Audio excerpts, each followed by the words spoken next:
We've been talking about doing this just forever, that the three of us were going to periodically check in and just compare notes, because we are, I think it's fair to say, the three people alive today anyway that have done the most to champion and advocate and promote a integral transformative practice. And so I think it's just great for us to check in any event. Well, onward.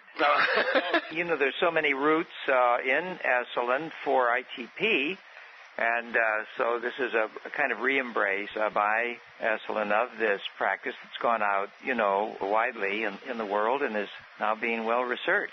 Well, we have so many strands of this that are fascinating and we can immediately sort of get into. And one of them, of course, is the whole historical roots of this and the whole sweeping evolutionary current itself, that at some point in the last 300 years, evolution became conscious of itself. And that was probably the main impetus to start developing not just forms of practice, but forms of integral practice that took these currents into account self-consciously to actually accelerate the possibilities of growth and development and evolution. And of course there are central figures in that in the East and the West and so on that we can discuss. And of course there are precursors going back much farther than that. So we have historical currents, and I know all of us have been interested in that, but certainly Mike and I have had a particular fondness for looking into those and being inspired by some of the great forerunners and founders of integral approaches. And then there's sort of the modern history of ITP and integral transformative practice. And that has its own, we have our own heroes there. Certainly Aurobindo stands prominent, and then we also just have the work that all of us have done to contribute to this, and the human potential movement in general. And then we have the whole practical side of it. What is the best forms of integral transformative practice? What does research, sketchy as it is, actually suggest? What do we know just from various lore and anecdotal reports about what works and what doesn't work? And the general idea of integral transformative practice is that of cross-training. Amen. That the human being has various capacities, functions, talents, and that if what we want to do in any sense is reach our highest potential or grow or increase our capacity for compassion or consciousness or care, then it's behooving to us to basically live up to our own greatest potential. And if we want to do that, obviously there are many ways to do it, and all of them are fine. To say that we're interested in ITP is not to say that we don't think other approaches have some value. They're all helping, and they're all terrific if they work for you. But one of the things that can really help is combining some of these practices in a judicious way that actually saves you time by making them all more effective. We may look back on this, people may look back on this period as when the integral idea really came forward more clearly than ever before, but it's way, way back. I mean, Patanjali's sutras can be viewed as integral in various ways. They're the moral training, then the pranayamas and the asanas, and then the concentration exercises and the various kinds of siddhis and samadhis, and so it was integral in that sense. Now, there's not much in there that we could correlate easily with modern developments that have come out of psychotherapy, broadly defined, the way it's come through Eselin, ranging to all the varieties of Gestalt therapy, psychosynthesis, and etc., nor the modern somatics movement, which is something new, but it certainly has profound affinities with Hatha Yoga and the great martial arts. Right.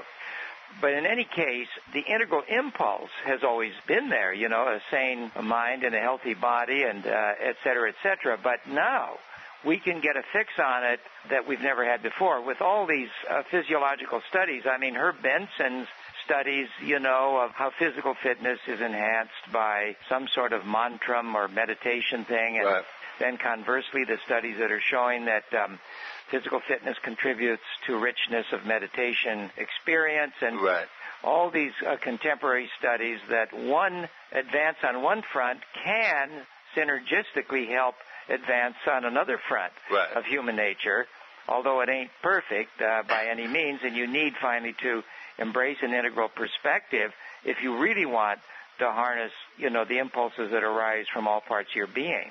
Well, and I think... go ahead, George. There is back in the history of thought and religion and so forth, there has been a sort of an anti-integral way of looking at things. And I think it can be characterized by all the three major monotheistic religions, you know.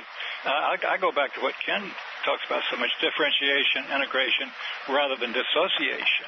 And, you know, if you look at something like the whole history of religion, a lot of it really has been, the body has been separated off very, very rigorously from the mind. And also social relations in many of the monastic traditions where people were cut entirely out of social relationships as well. You know, the whole idea of monotheism, where spirit is ruled by a totally good God while Satan tells sway over everything else, and in fact, the human body was a gift of Satan. If Satan gets the body realms, I mean, I want to know how to get in on that religion. Yeah. They got all the fun. Satan gets all the fun, and God gets, like, you know, all of the boring, dreary tasks. I don't know. That's a wacky way to build a religion. Yeah, well, these impulses have been there, wouldn't you say, guys, side by side? I mean, there's been the dominant world-negating impulses, but lurking in every tradition has been a life-affirming and at least proto-integral stance. I mean, let's take in Islam. I mean, gosh, you reread Rumi or go back, you know, Kabir or back to Suravardi and forward to Ibn Arabi. I mean, my God, these guys had a tremendously integral view, but side by side with all the mullahs who, you know, hated women and the flesh. The same in Christianity and the same in Judaism and the same in all the Indian traditions and the same in the Buddhism. There is that dichotomy in so many of the major religions. Absolutely. And George, for every approach that split body and mind and repressed body, there's an approach that split body and mind and repressed mind.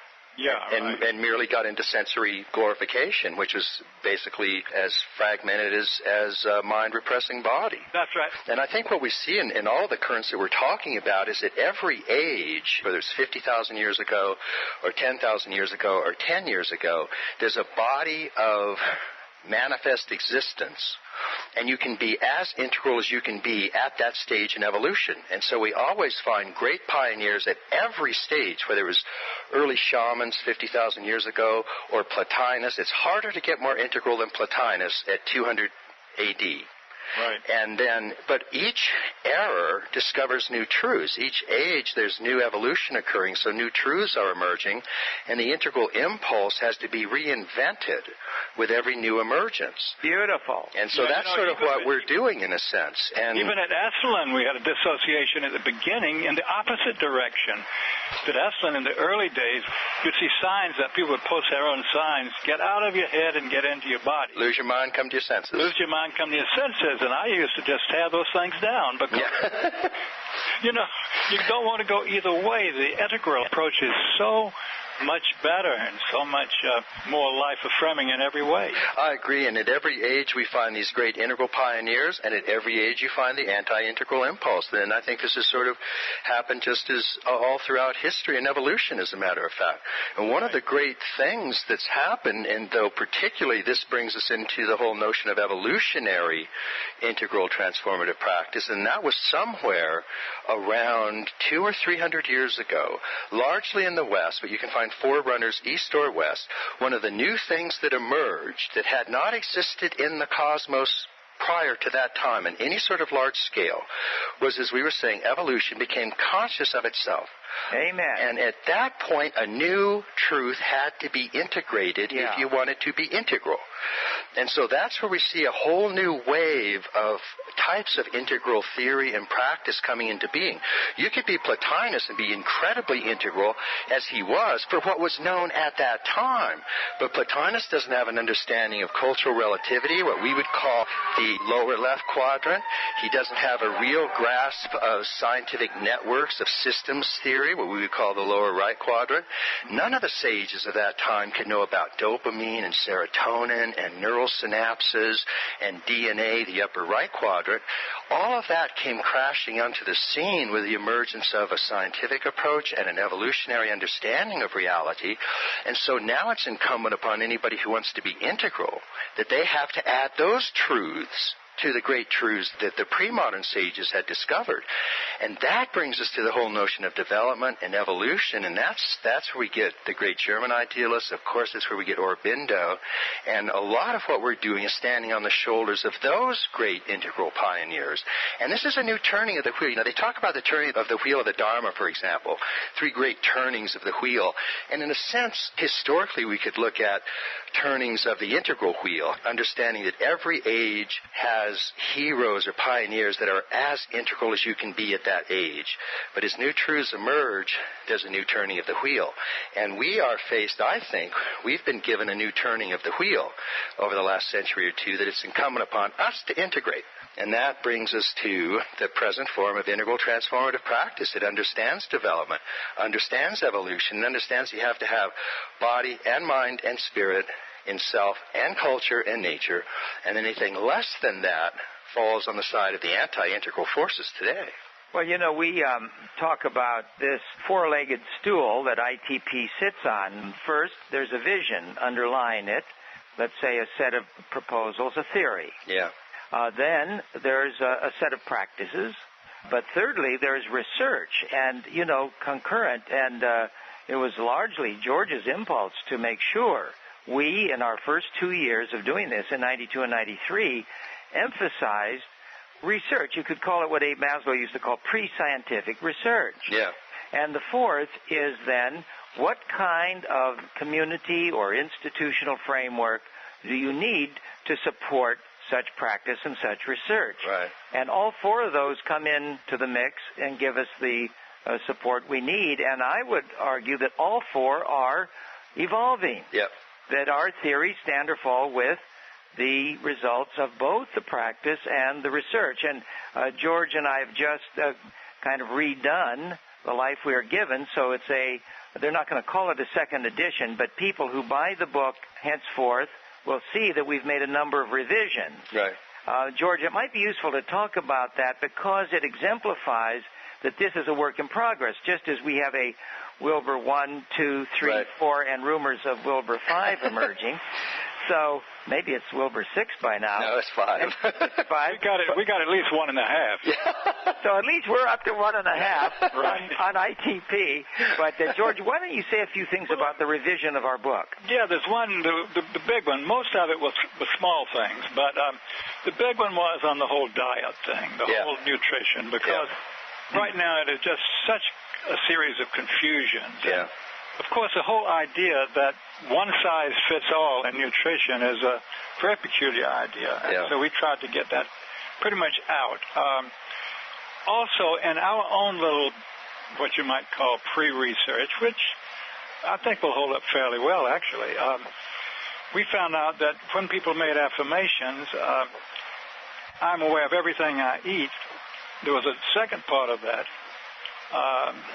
That was the main affirmation. The second was, I will bear in mind the value of a diet high in fiber and low in fat. Mm-hmm. Actually, the ones that did very well on I am aware of everything I eat, they got better scores than the ones who specified the diet. Cool. We just took out that whole thing about I will bear in mind the value of a certain kind of diet. Right. We just stuck with the idea of I'm aware of everything I eat. That was an empirical finding. You know, that just stood out from our results. Right. Well, again, it's the importance of research on this. Right. And evidence. And it's one of the things that also comes into play with any of the contemplative traditions and certainly any of the scientific traditions. The way that the meditative traditions and the tradition of science, the one thing that they always had in common was relying on evidence. Amen. And that's one of the things that we certainly have to do. Amen. Now, exercise part, we stressed a little more the value of strength training. We said strength training is very valuable, but we also stressed it even more. Yeah.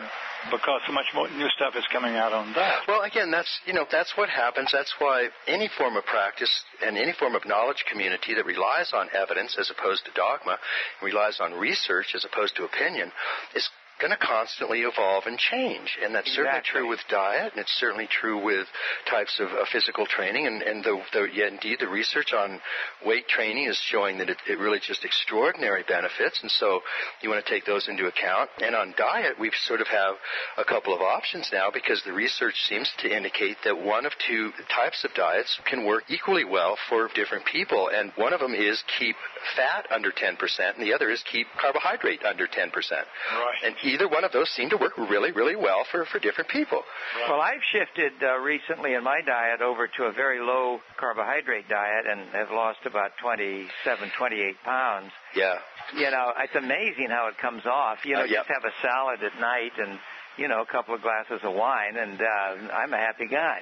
And, boy, the weight comes right off. Yeah. It is interesting now, though, on that research, NIH is really into it now on caloric restriction. If you do, you know, they 40 years now on mice. Yep. And since 1987, a big serious study, that's how many? That's 16 years on chimps.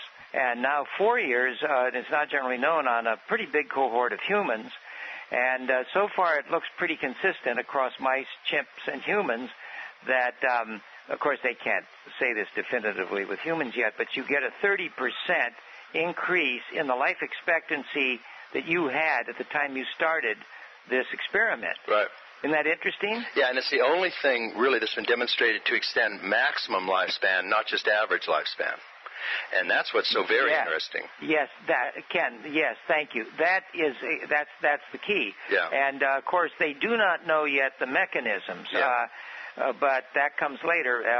But this kind of, you could call it experimental natural history. Yep. So it's very interesting. I must say, I get high a lot easier just on the natch, having lost this weight. I'll bet. Yeah, so, all right. So we're going to start running the mile again, Michael. Well, I'm beginning to think of maybe I'll do something like that. Well, there you go. We're going to be three skinny dudes. What are you still lifting, Ken? I am, and 3 days a week, or? Yeah, I try, you know, and it's great because, you know, I'm really fortunate. I'm really, you know, trim and got a fair amount of muscle for a tall, skinny guy, and it's really terrific. Well, arguably, you're the best built philosopher in world history. That's like being the tallest building in Kansas City, as we were saying. So, you know, this thing about awareness, so it was kind of shocking to us that in so many things, and doing the kata, there was a slightly better correlation. I'm aware of everything that's going on during the kata. That awareness factor was it had a little more effect than how many times a week you did it. Yeah. And both of them had a positive effect. It's very interesting. It's astonishing. The power of consciousness and the power of awareness, even though Fritz Perls used to say that awareness per se is curative. And it's not just curative, it's causative too. I mean, it's really astonishing. Yes. And that's what's so amazing, is just to, you know, bring the mind to bear on these things. Right. The power of mindfulness in that sense is something in and of itself. I think, Georgette, would be fair to say some of those results we had on ITP would seem to show that. Right. Just bringing the awareness into your diet, even if you didn't change the diet. That's right. But y'all are doing research. In other words, even if it's pre-scientific and anecdotal and all of that, it is the basis of some much more scientific stuff, as you mentioned in Sonoma and elsewhere. But even getting the preliminary pre-scientific anecdotal stuff from the 40-plus ITP groups around the country and around the world, and I know it's probably double that amount by the time we're done with this conversation, but that's very, very important stuff. That's the stuff that, you know, scientific knowledge communities are eventually built out of. That's right. The lore is emerging, and, you know, this event at Eselin next March 5th to 7th, we hope to have about 100 people there. There will be a lot of lore traded. Which will be great. What works, what doesn't work, what works for X, what doesn't work for Y, etc. And are you, on the types of presentation you're doing there, you're actually also talking about how people can start, you're going to have special sessions on how people can start their own local ITPs. Did you say something about that? Yeah, that's especially, we're going to do it at the beginning, but also the next one that comes out in April, that's what it's all about, how to start your own group. Great. So well, we're going to get a lot more groups going, and successful groups. Most of the groups are pretty successful.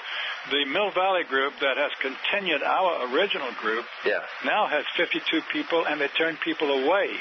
Now they're thinking seriously of having 2 groups this next year. Yeah. Just in this area. Well, I think it's an idea whose time has come, and I think the demographics show it. I think the number of people that there are two different types of, well, not types, but there are two sort of different impulses for people to get into ITP. One is just as historically, somebody can be at any level or wave of development, right, and want to be as integral and as balanced as they can at that wave. And that's great. Integral transformative practice will help you have what you might call a horizontal health or horizontal integration. And the more horizontally integrated you are, the easier it is for you to vertically transform. Exactly. And so that's fantastic. And then there are, though, at increasingly higher levels of development, which developmental psychologists themselves have noticed. Maslow called it the difference between deficiency needs and being needs. Claire Graves saw a jump between first tier and second tier. Jane Lovinger saw a switch from what she called conscientious and individualistic to what she called integrated and autonomous. At those levels of development, then people are self-consciously wanting to integrate all these aspects of their lives. They can't not do it. And that strong integral drive and integral awareness to increase consciousness and increase compassion and increase care, that's driving the real heart of the ITP movements around the country. And I think that really is an idea whose time has come. Well, Ken, it's so wonderful to be working in conjunction with you. George and I talk about this all the time. Yes. It's a great collaboration we've got going here, and it's notable that most of the people in these ITP groups read your books. Well, that's great. Yeah, great. And, it's a natural affinity. And, of course, we've been talking like this for decades. Yeah. But it's coming to fruition, that stuff that we've been talking about. Yes, and, I must drop in here this biography of Aurobindo. Right. It's a blockbuster, Ken. It's 1,000 pages. We're trying to get it published now at SUNY Press. And along with this biography, which reveals things about Aurobindo that are not generally known, he becomes a much more complex human, and for me, a much greater figure even than I had thought. Right. Along with that biography, the coming forward of this record of yoga he had kept for, 28 years. And now it's in 2 volumes. And it is a document. I don't think there's anything like it in religious history. A number of people have said that. Great. So this has had it has really powerfully called me back to certain aspects of practice. Yeah. And it's an agenda filled with adventure and the sense of exploration with this evolutionary vision and the most curious parallels. I had not known about this, but the things that have been told to me in my natural history approach to this work and stuff that found its way into the future of the body that have peculiar parallels, Ken, to what is embedded in this record of yoga. Now, and I had never heard about this stuff. Like what? Well, for example, the minute Golf in the Kingdom came out in 1972, it struck a chord in the world of golf, and people started to tell me their stories of their extraordinary experiences on golf courses. Right.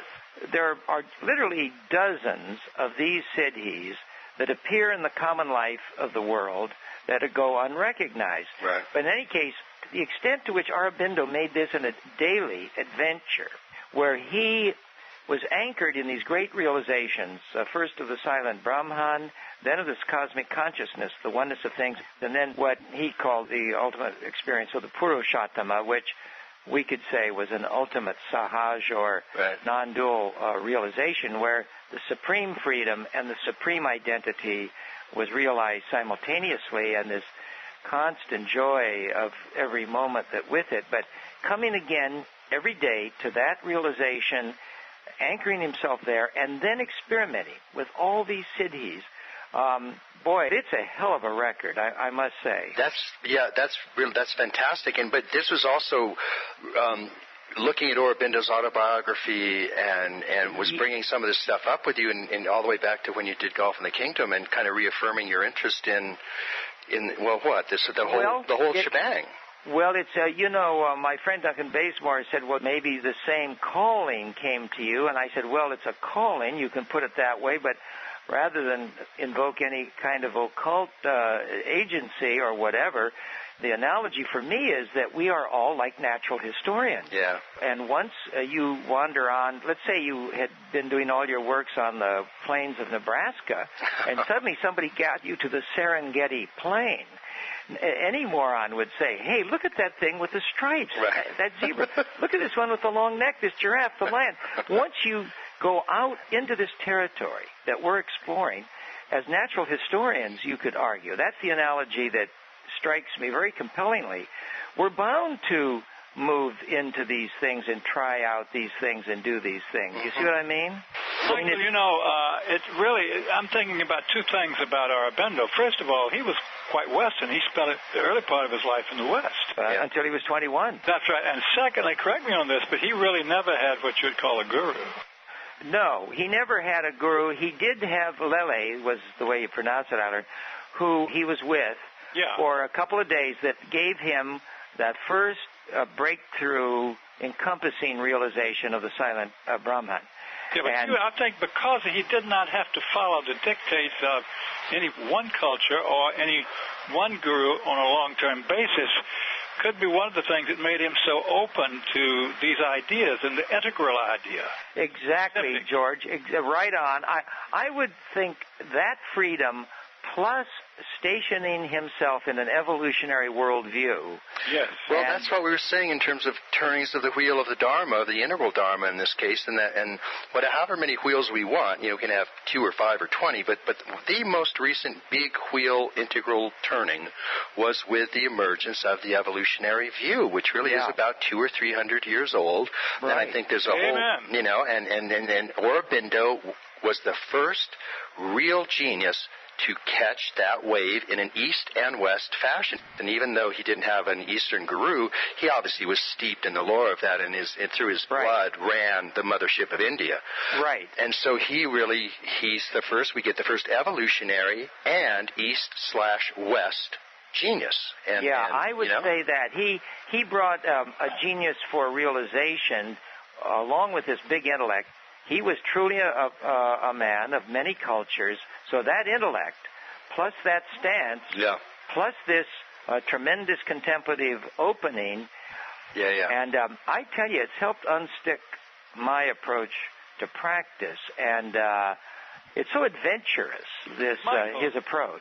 Michael, another wonderful thing about Aurobindo, this very obvious thing, but we just haven't mentioned it, that is that through evolution, he did not turn away from the world. That he said the divine spirit involved itself in the material world. And Michael, so many really, I think we haven't emphasized this enough, so many of the great teachers in Indian tradition, and also certainly in the big monotheistic religions, they despise the world, the material world. That's true. Not, and I think that's a big point, and that freed him up to be really integral. Yes. And to make some of these discoveries you're talking about, which are very specific. Exactly.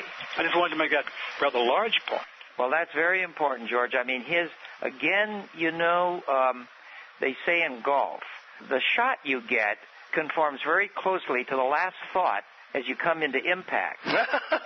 If you think of that lake to the right on the downswing, that ball's going to go in the lake. So you always get your last thought. So the same in practice. Yeah. Our theory, our philosophy has an immense effect on our realization. When I practice, and vice versa. And vice versa. So here, I love the analogy in this to science. Your empirical discovery goes hand in hand with theory. Theory has to grow and develop with the empirical data, but it also can guide your empirical inquiry. When you say can, I mean it's a hand in glove, the theory and practice. I mean, they have to go together, and they both have to evolve. Oh, absolutely. And again, I think one of the things that's marked this last turn in the integral wheel is a particular coming to fruition of the scientific, I don't want to say method, because that can be very reductionistic, but of the scientific attitude, the scientific awareness. And that's what was really part of the great contemplative traditions from the beginning, is that we're not going to take it on myth or on faith or on dogma, although all of those have their place. We're going to take it on direct experiential evidence. And that's you know, in the Great Civilization in China series, that 10-volume wonderful thing that Jacob Needham did. Oh, God, Needham, oh, God. Oh, it's brilliant. And, I mean, he showed so many wonderful correlations, but it was always that, even when he was doing the surveys of the West, that often it was always two groups of people that found each other out. It was the mystics and it was the scientists, because they both depended upon evidence. And the ones that today, unfortunately, sometimes they mean the opposite of each other, which is an absolute travesty. Right. But it's that wonderful openness and honesty that I will go where the evidence takes me. Amen. That is just wonderful. Oh, this is it. And that's what Aurobindo was doing, and I think that's this great turning. And it makes you realize that every day, all day, can be an extraordinary adventure. We hope you enjoyed part 1 of this presentation. Stay tuned to Integral Naked for part 2, which will air in the near future. This talk is entitled Integral Transformative Practice, Part 2, Understanding States and Stages, featuring George Leonard, Mike Murphy, and Ken Wilber. We've talked about the whole bringing the integral turning of the wheel from the idealist and Aurobindo up to the present, and then we're really at Eselin, and there's no question in my mind, and I'm not saying this to be nice, Mike, you know I've said this before, that I'm in print with this, that I think Mike Murphy has done more to help transformation in this era than anybody else, if for no other reason than the spaces he created in which other people can transform. And I deeply believe that, in addition to your own work. And I think Eselin was, precisely because it was a nobody captures the flag, precisely because it was a crucible dedicated to experiment and evidence and experience, was the fountain out of which this great integral movement, and it was an integral movement, even if it was, in many cases, it was just parts and pieces and trial and error and little bits over here and little bits over there. It all added up, and it all played an important part. And what we're seeing now is, and I also think history is going to record the partnership that you two had and the special relationship that you and George had, because I think in many, many ways that the outreach portion of that was a special collaboration in many ways on y'all's part, and I think that's really exquisite. And well, I never would have done ITP without George. George proposed it to me.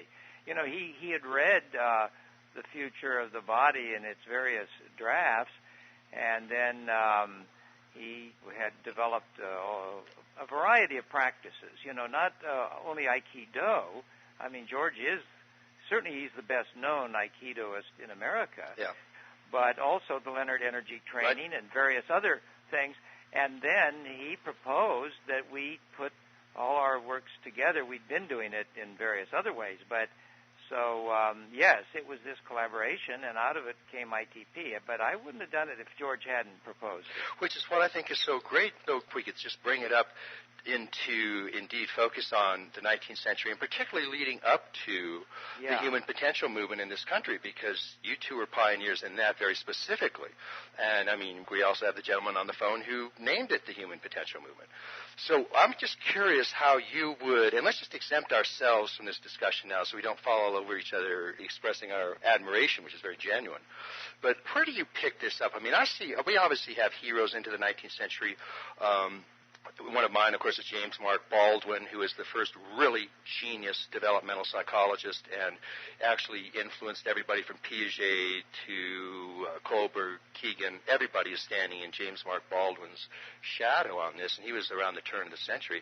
But when we get right into the 50s and 60s and 70s, we really pick up the story with people like Aldous Huxley and Abe Maslow and folks like that. And how do you see it unfolding from there, the sort of integral turning during those years? You're talking from late 50s on? Sure, right around then. Sure, the last half of the century. Well, Eselin, of course, did play a role. I mean, with its various excesses, but we were a place of experiment. And from the very beginning, Dick Price and I really went shoulder to shoulder that we weren't going to let anyone capture the flag. Right. It was going to be a place for wide open exploration. So some of the things that emerged there, for me, in fact, I've started to outline my own little intellectual history just as an exercise. I've started work on that and the step-by-step process of discovery, looking back. But first of all, it was I can speak from my own experience here. Well, first of all, and particularly I had a guiding philosophy that was much shaped by Aurobindo, that there was this evolving, let's call it evolutionary panentheism, that was implicit, this Aurobindonian or evolutionary non-dualism, whatever you want to call it. So there was an attempt to get people who were either explicitly or implicitly or tangentially related to that. Huxley gave nice language with his talk about human potentialities. Right. But then, discovering Maslow, you had to have him there. He synchronistically appeared down there before our programs had even started. It was like a sign we were on the right track. Yep. And then Fritz Perls came, but then Fritz Perls brought Ida Rolf, Alan Watts brought Charlotte Selver, X brought Y. Yep. Pretty soon there was what you would call a natural coalescence. And then these people started to lead programs, and for a number of years it kind of fleshed itself out. I was the primary programmer, but people who saw affinities would bring them. Right. So at some point the impulse arose in a number of us to try to make some sort of sense out of all this and find some order in it. And I proposed to the Ford Foundation in 1967, along with a program in what became Confluent Education with George Brown, that we bring these various practices together in kindergarten through 12th grade curricula. Right. But at the same time to do an inventory of ways people grow. And so for 2 years, Severin Peterson and others worked on that. We came up with an inventory of 200 major approaches that included approximately 10,000 techniques. An approach would be, say, psychoanalysis. The techniques would be dream interpretation, analysis of defenses, etc. Hatha Yoga had all its hundreds, and et cetera, et cetera. And to look at that, and that kept going. Then I wanted to have this residential program, and George was the first person I turned to. We had just met in February of 65, and by the end of 65, we were putting together this residential program. Now, I wouldn't term it a success in any way, but in a way it was a forerunner of ITP, wouldn't you say, George? It was. So what I'm trying to say here is, Ken, in response to your question, there was, from the 50s on, and Eselin was probably the prime place where it happened, a coming to view within a general, some sort of framework, or into a single purview, this wide range of approaches, some of them somatic, physical, some interpersonal, psychodynamic, psychological, some of them purely mental, ways to increase your mind, some of them spiritual. Mm-hmm. And then out of that came the impulse to find order, relationship, and comprehensive practices. Right. So now that was one turn of the wheel right there, a kind of Cambrian explosion of techniques. And cataloging them. Well, first providing a place for them, then the invention of them. Now, there was a lot of invention going on, and pretty soon we began to see, here comes somebody with the latest therapy. And my God, it was a repackaging of something that had been out there for a long time. Yeah. This person thought they had discovered it. It was a kind of Cambrian explosion. Yeah. And but then, as always, you have to have the survival of the fittest. There's a Darwinian selection process. And there was one, for example, that was quickly extinguished, called psychic karate. Do you remember that, George? Yeah. And this consisted of a kind of high-energy psychodrama that's a miracle everyone survived. People would stagger out into the dining room and lay there on the floor while others were eating and be dragged in by the heels back into the... Well, when I said they couldn't do it anymore, I got every single person in that group said, Murphy, you have no cojones at all. You say you're for this, and I wrote back to all of them and said, look, it just is ruining everybody's lunch. We can't handle it. Go away. But it turned out that nobody could handle this particular leader. It was just too much. Well, that's been repeated a lot. There's been a lot of Darwinian selection in these not only techniques, but I would call it packages of virtues that get smuggled in. Inadequate packages of virtues, and then pathological communities that develop around some of these approaches. So the culture's been sorting out this Cambrian explosion. Now, that's one of the turns in the wheel. And, of course, the embrace of all our parts. The somatics movement, includes every sort of species. you know, you got Emily Conrad Daoud, where you just lay there 15 hours a day attending to the micro movements of not only your muscle fibers, but she thinks down to your cellular level, all the way up to this Neo-Reichian stuff where they really break down your character armor in these convulsive movements and et cetera, et cetera. So it's been a huge amount of experimentation like that. And then comes the sorting out impulse, and then, of course, in your work, Ken, you've been perhaps the most, well, you certainly have been the most thoroughgoing contextualizer and finding conceptual order in a lot of this, or all of this stuff. And George and I have done our own contextualizations and our own effort to get an orderly and powerful practice. And George, you came into this, one of the things that struck me about the last conversation that you and I had, that I sort of knew in the back of my mind but hadn't given sufficient attention to, and which a lot of people really appreciated hearing. And that was that for the integral side of the human potential movement, a large impetus came from the civil rights movement. In other words, the civil rights movement was part and parcel of human potential movement. Very much so. I really saw that as a sort of a model. And another thing that so inspirited me, and maybe over-inspirited me, how fast the changes could occur, was the fact that the civil rights movement created changes in my native South, which beforehand they would seem absolutely impossible. Yeah. There were men, especially older than I was then, and my age as well, who said to their friends and to themselves, and they truly, deeply believed it, that they would be willing to get their guns out and go to war again in order to keep a Negro from being in the class with their daughter. And the fact that in a period of very few years, those huge changes occurred, whether people liked it or not, the changes occurred. That gave me hope when I first met Mike that, hey, we can really move fast. Of course, you can't move that fast to get these really deep down changes.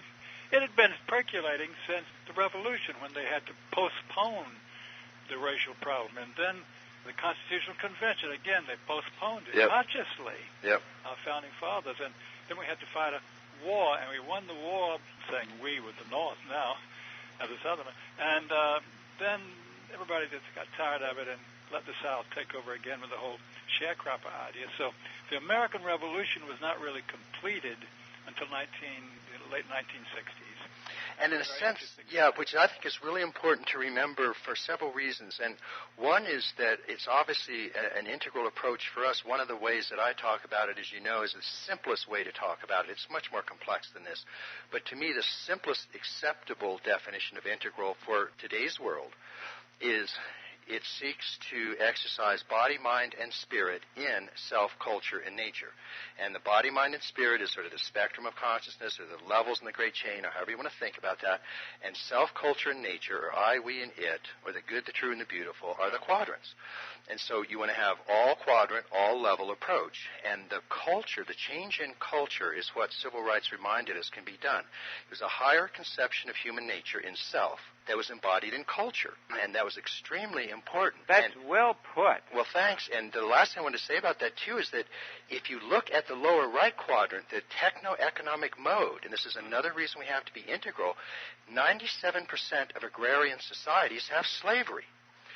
0% of industrial societies have slavery. It's no accident that the North was industrial and the South was agrarian.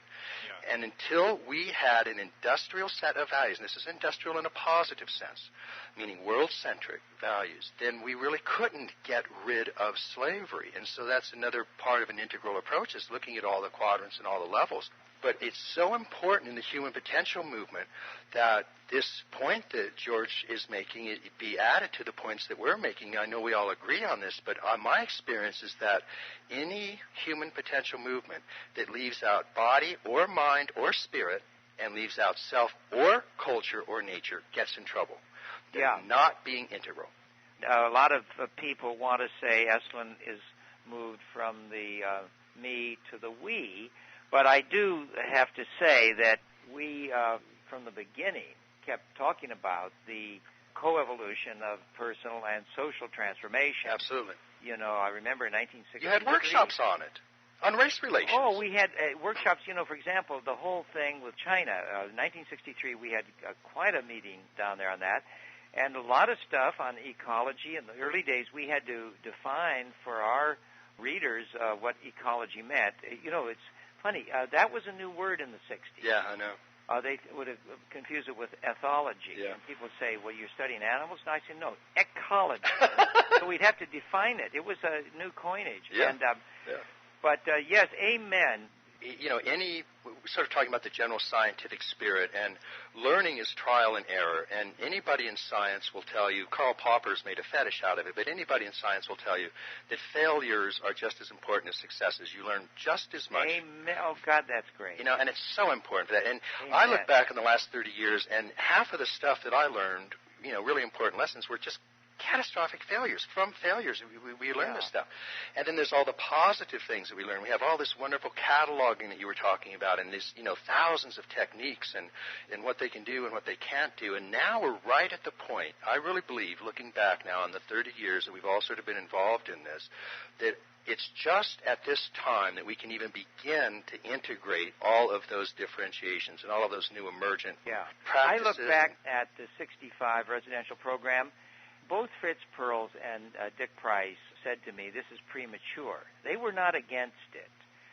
But I think one of the great lessons for me and George, I think, we write about it, in the life we are given, is, we went along with this Big Bang theory of enlightenment, that was in the air. It was this American optimism plus the power of these experiences. That Satori in 7 days. And, exactly. I mean, enlightenment in a weekend. Exactly. And so, part of my process was saying, well, we got to have 5-day workshops, and then it'll take. Yeah. But then people would go home, and instead of the glow wearing off on Tuesday, at least it would last till Thursday. Right. So then from there, it did occur to me, well, we'll do it for 9 months. Yeah. And then that'll take. Well, this is when people got in trouble, was about 2 or 3 months after they left. Yeah. But again, Michael, with those, they were constantly trying for the climactic moment at all times, rather than the whole long plateaus of the learning curve that are really necessary. We didn't understand that at the time. And there's a point now where the theoretical research on this has gotten to a point where we can make preliminary conclusions about this. And I know we've talked about this before, but to me it's one of the really important tentative conclusions that we've come to. And that is, in the more complex integral model, we talk about not just quadrants and levels, but quadrants, levels, lines, states, and types. And levels and lines, another word for levels is stages or waves of development. And so you have stages of consciousness, and you have states of consciousness. And states of consciousness include peak experiences and altered states, psychedelic states, meditative states, and so on. And stages of development are any of the sort of stable patterns of unfolding that have been researched by Claire Graves or Abe Maslow or Jane Lovinger, Carol Gilligan, and so on. And both of them are important. They both occur. Both have to be taken into account along with quadrants and types and so on. But there's a couple of recurrent conclusions that keep coming back to us. And one is that you take any stage conception you want. And for the moment, we can just use the 7 chakras as a rough stage conception just because there are 7 levels and it's like the great chain. And the chakras are many things, but we can just treat them as a stage conception for right now. You can be at any stage. You can be at 3rd stage, 3rd chakra, and you can have a peak experience of a gross or subtle or causal state. You can have a meditative state. You can have an experience of oneness with nature. You can have a mystical state. That's temporary. It can be very profound. It can change people's lives. But it comes, it stays a bit, and it goes. And most importantly, what we find is you tend to interpret your state of consciousness based on your stage of consciousness. So somebody at the magic level or the mythic level or the metal level, using Gebser, if somebody's at the mythic level, they'll tend to interpret that altered state in mythic terms, maybe seeing an actual Christ figure or some other form of concrete mythic figure, not some actual subtle body or something. So one of the conclusions is that you can be at virtually any stage and have an enormous number of state experiences or peak experiences. You tend to interpret those according to the stage that you're at. But the other conclusion, which I find very interesting, is that there's a fair amount of empirical research showing that the more you're dunked into altered states of consciousness, including meditative states, the faster you develop through stages.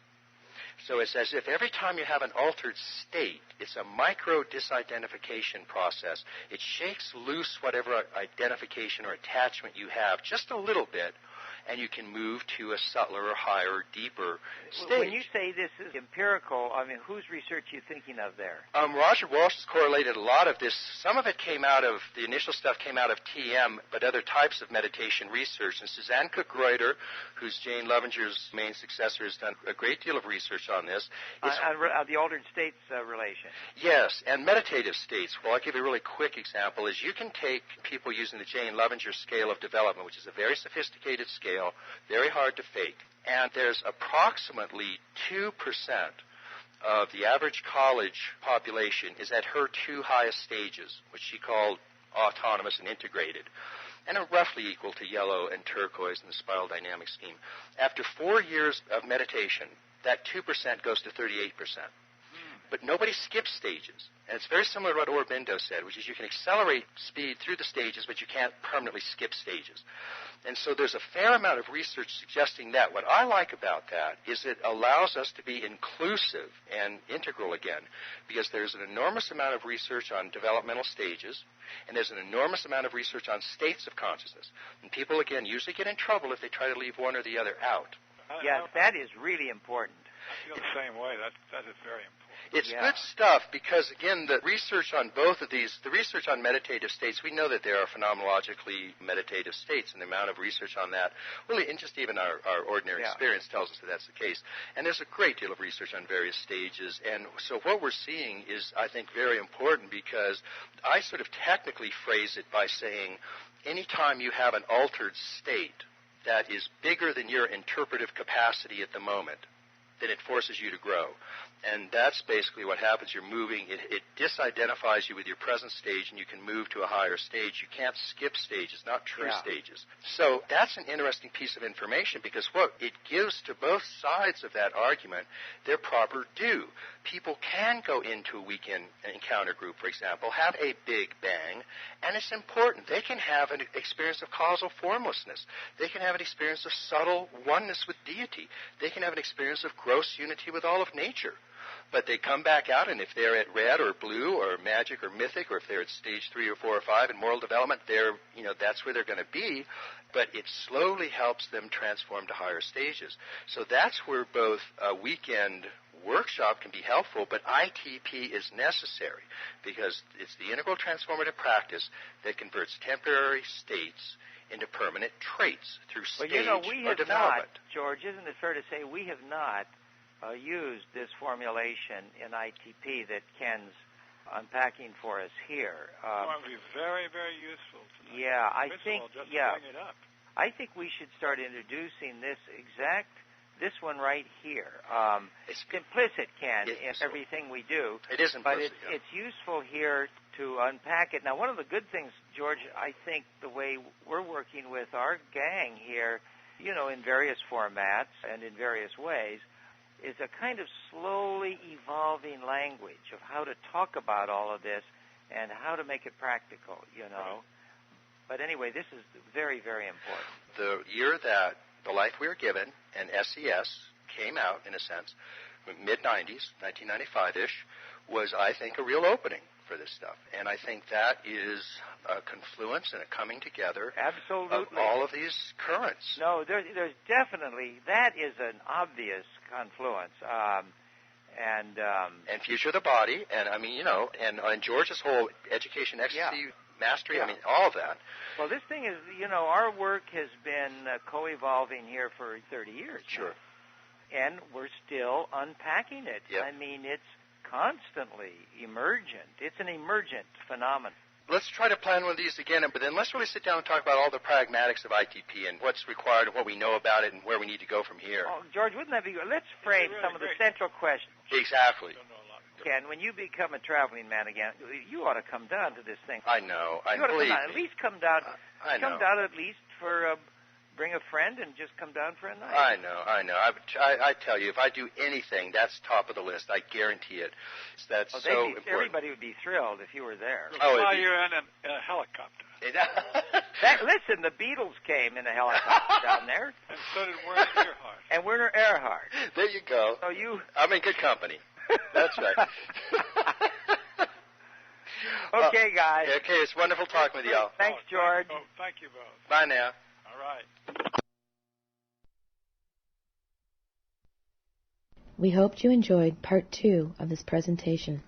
Stay tuned for Part 3, airing in the near future.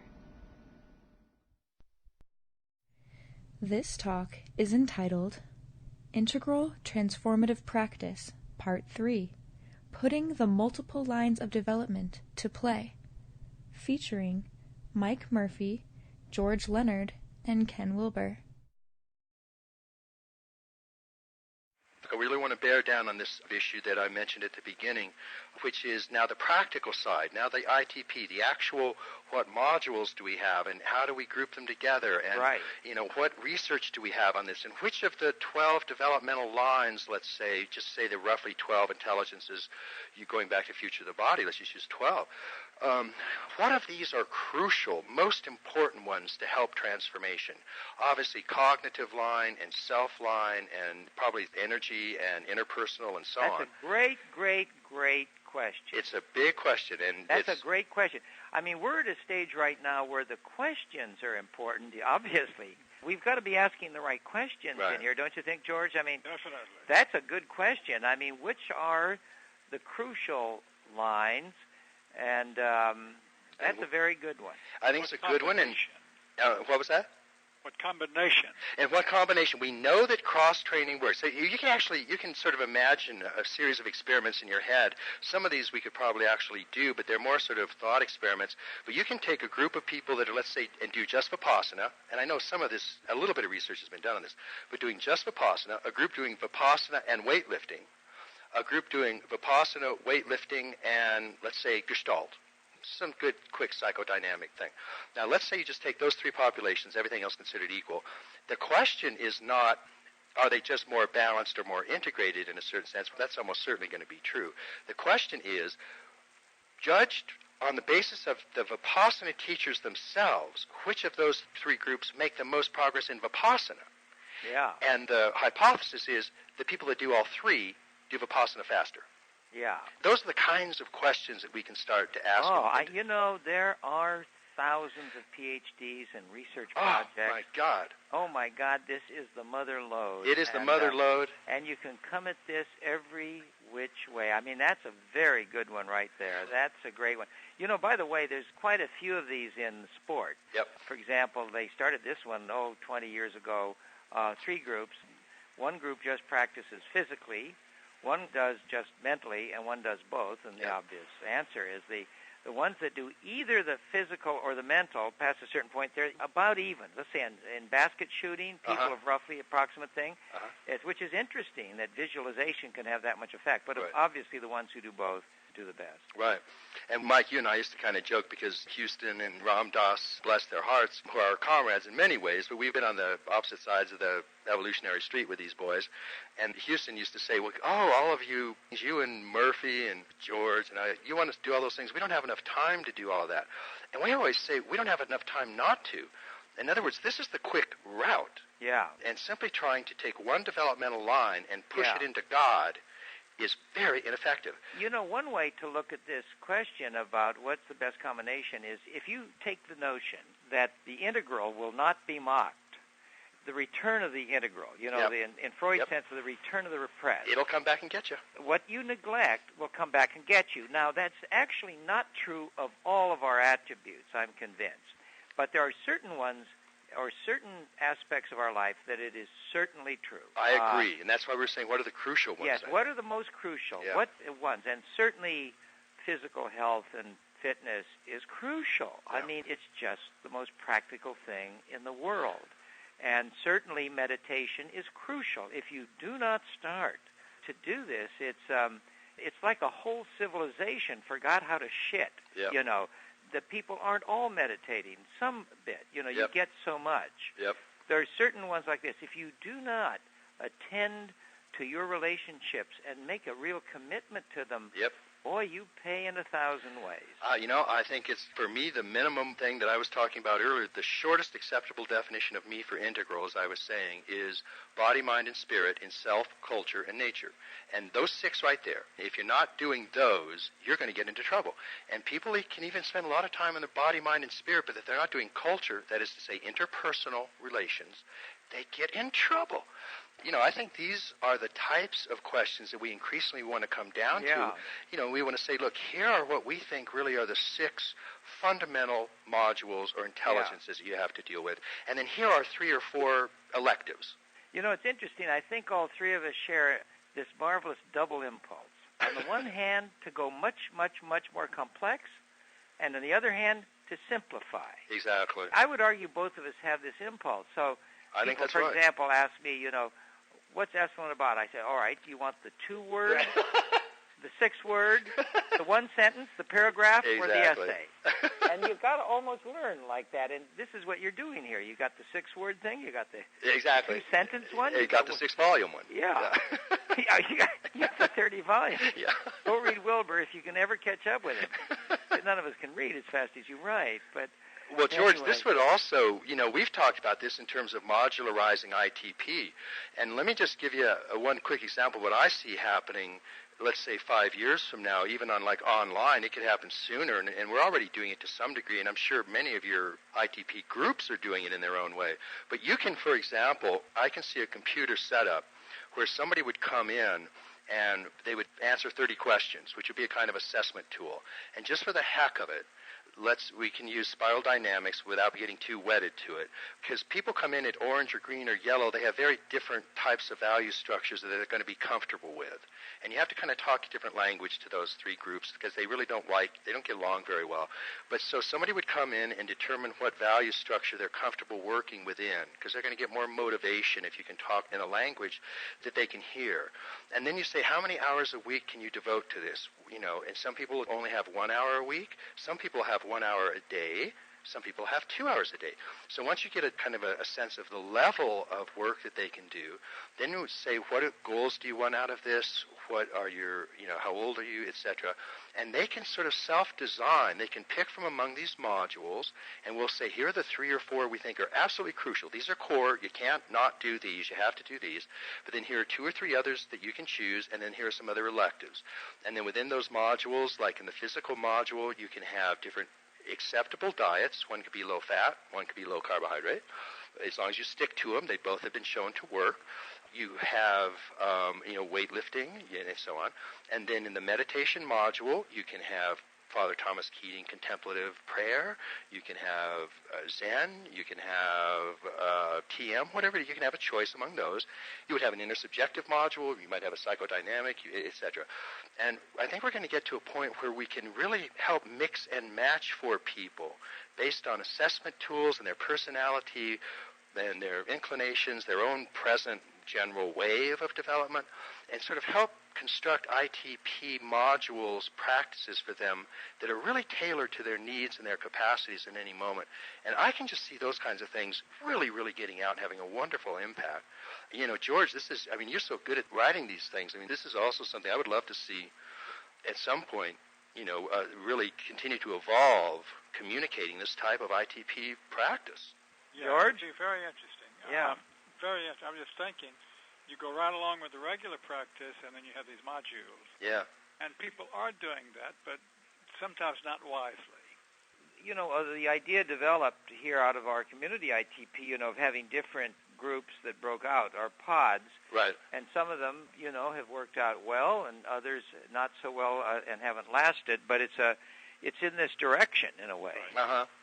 This is the conversation I want to have is, what right now, based on what we know, and most of what we know in pragmatic terms, it's been y'all have learned from the exploratory groups that you've done. Yeah. So what have we learned in terms of what the really essential core modules, a good question. Core practices are? And it's one of the fundamental questions. And what you think those are, and how those are working out. And also, George, we're going to come back and continue to visit, the role of kata, how effective.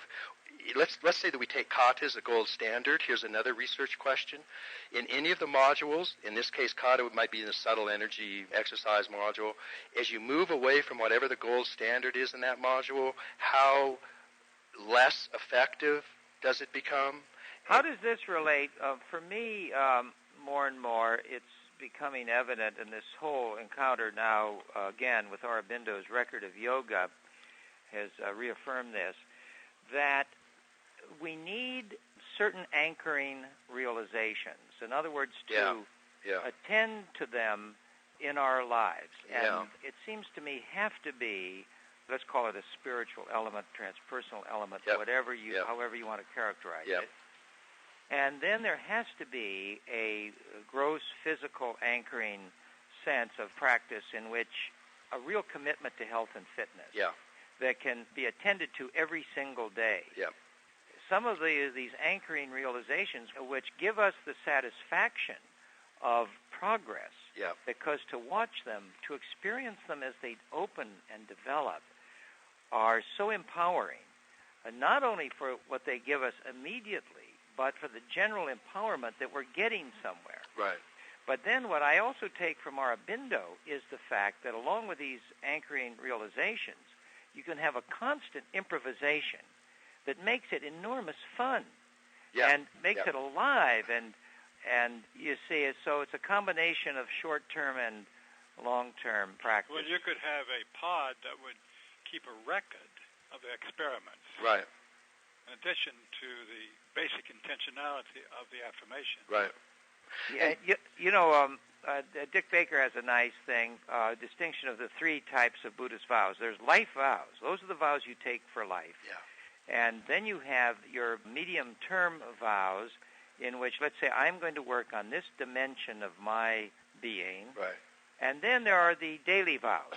Right. And I find this very much in Aurobindo, that he would go on these marvelous experiments, some of which would just last for a few days. And in a way, he was somewhat like Ramakrishna. It's interesting, these two Bengali religious geniuses. Yeah. Because Ramakrishna, when he 64 tantric disciplines, none of them took more than 3 days. Yeah. And but then when he got to the Nirvikalpa Samadhi, he just sat down and stayed there 6 months in Nirvikalpa Samadhi. So in other words, he too had this highly creative, highly adventurous sadhana, as did Aurobindo. Yeah. And one of the things that creeps into the transformative practice, I see it everywhere, is this American Puritan heritage where too much emphasis on straight line reliability and being a real good boy or a good girl. Yep. And what you get the domestication of Buddhist or shamanic or Sufi practice. It gets all scrubbed up and cleaned up. Americans are famous for their cleanliness. And, it's all scrubbed and cleaned, and pretty soon it becomes subtly more and more boring. And, Don't want to be boring. But this happens. And it's in the American spirit to be clean, punctual, and eventually we bore ourselves silly with our practice.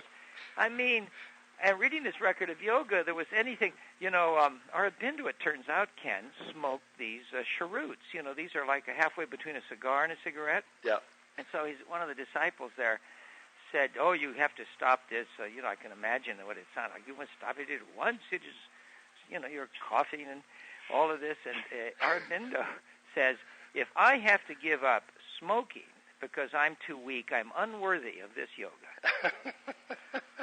And then Mahatma Gandhi's son came to him and said, oh, I see, Aurobindo, you're still attached to smoking. And Aurobindo replied to him, oh, Gandhi, I see you're still attached to not smoking. But finally, when the mother finally said, you got to stop because all the disciples think now they have to smoke, suddenly it dawned on him, and he took it out of his mouth and he handed it to her, lit, and said, this is the last one ever, it's yours. So he quit just in an instant. But isn't that interesting? Yeah. But this biography is full of this stuff. It turns out that until he went into his full retirement, when he would meet with the disciples at night, here he was with these realizations pouring through him, and they would pass a bottle of wine around. Yeah. That just boggled my mind. I mean, it would have been wonderful to see Aurobindo with the inflection that occurred after a glass of wine. Oh, my God. I just have loved to see, this, Padre Pio, an ecstatic stigmatic, had 2 glasses of wine for lunch, a big beer after he had taken about 1,000 confessions at 5 o'clock, and then 2 more glasses of wine at dinner. But he was a good, healthy, robust, Italian, ecstatic stigmatic. You see what I'm getting at here? Oh, I have no trouble with that. Yeah, but you go to certain centers, my God, you can't deviate 1 foot from this or from that, or you're, anyway. Well, we have to have a joie de vivre module. Yeah. Yeah. Yeah, let's make all the modules that way. Joie de vivre, yeah. Forget the whole thing that way. What works well for me, Mike, in terms of explanatory power, we call this, there are 2 concepts that have been useful that I think have come out of the research in particular. Well, actually dozens, but I find 2 get more mileage in helping people understand what's going on. One we call levels and lines, and one we call states and stages. And levels and lines means what it sounds like. There are at least a dozen developmental lines: cognitive development, moral development, interpersonal development, spiritual development, however you want to conceive them.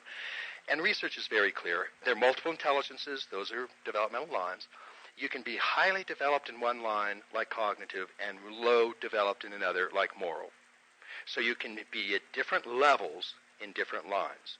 And that's very important because a lot of people get confused. They say, well, but this person is so highly developed in meditation. How can they be so psychosexually screwed up? Or how can they be such an interpersonal dolt? Or this person has no emotional intelligence whatsoever. They've been meditating for 20 years. Well, this is the move I made in Future of the Body to look for universally shared attributes inherited from the animal kingdom, and came up with 12 there.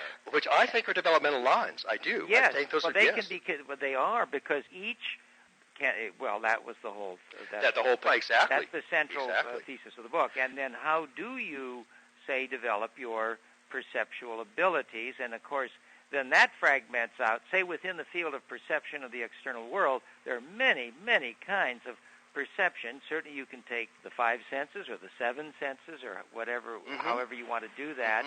And by God, you find there are people who have done it. Let's take taste.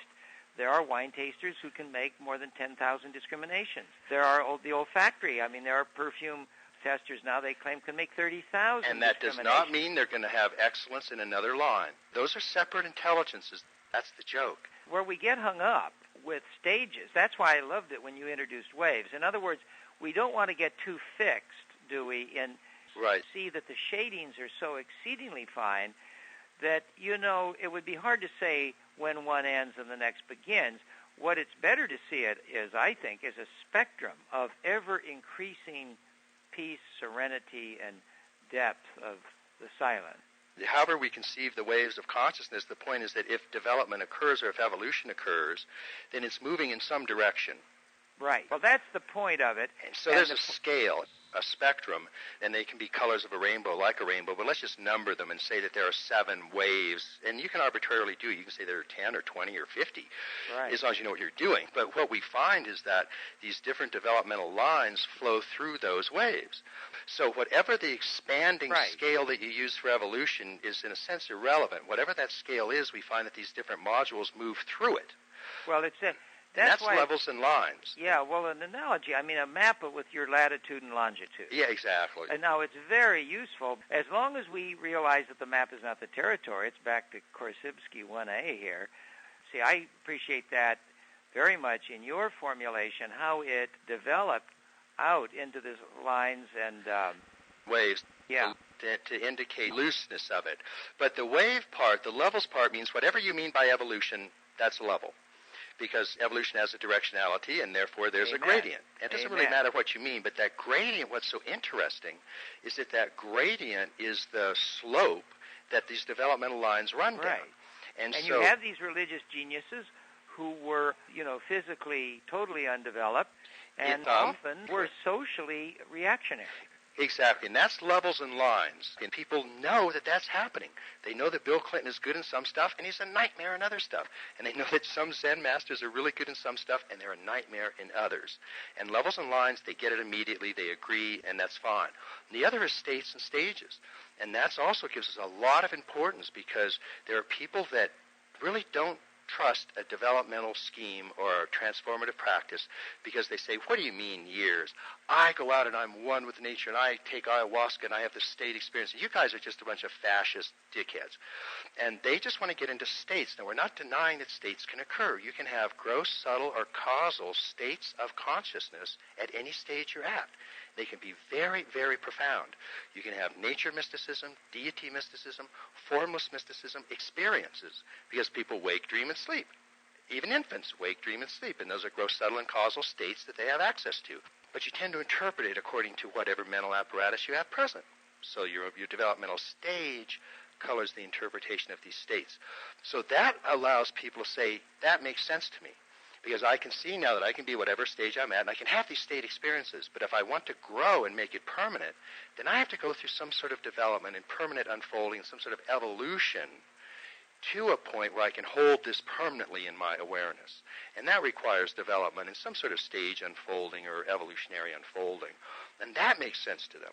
So I just wanted to sort of finish that gestalt on those two, because I think both of those concepts really help people orient towards an ITP, because they deal with issues they intuitively know are there, and if we don't address them, they have trouble with what we're doing. Does that make sense? Those things? Yes, and the next great enterprise is to somehow help create a society which allows or makes possible or even encourages this kind of thinking, encourages this kind of evolution of stages. Right.